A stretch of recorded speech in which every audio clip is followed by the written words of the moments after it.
মনে রেখো, মুখে হাসি বুকে বল তেজে ভরা মন, মানুষ হইতে হবে মানুষ যখন। মাঝে মাঝে আমরা অমানুষ হয়ে যাই। এত রক্ত দেওয়ার পরে যে স্বাধীনতা এনেছি, চরিত্রে পরিবর্তন অনেকের হয় নাই। এখনো ঘুষখোর, দুর্নীতিবাজ, চোরা কারবারি, মুনাফাখোরি বাংলার দুঃখী মানুষের জীবনকে অতিষ্ঠ করে তুলেছে। দীর্ঘ 3 বছর পর্যন্ত এদের আমি অনুরোধ করেছি, আবেদন করেছি, হুমকি দিয়েছি, ছোড়া নাহি শোনে ধর্মের কাহিনী।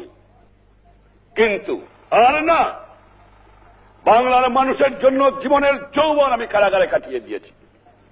এ মানুষের দুঃখ দেখলে আমি পাগল হয়ে যাই।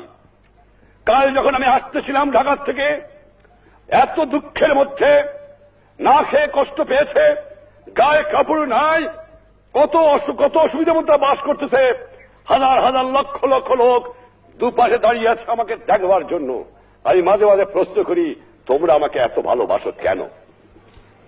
কিন্তু সেই দুঃখী মানুষ দিন ভরে পরিশ্রম করে, তাদের গায়ে কাপড় নাই, যাদের পেটে খাবার নাই, তাদের বাসস্থানে বন্দোবস্ত নাই, লক্ষ লক্ষ বেকার, পাকিস্তানিরা সর্বস্ব লুট করে নিয়ে গেছে, কাগজ ছাড়া আমার কাছে জন্য কিছু রেখে যায় নাই, বিদেশ থেকে ভিক্ষা করে আমাকে আনতে হয়।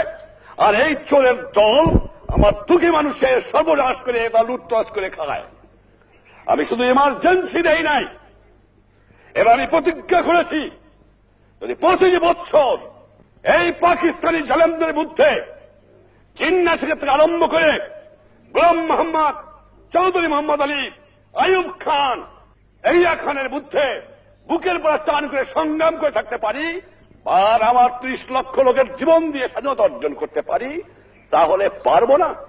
নিশ্চয়ই ইনশাআল্লাহ পারবো।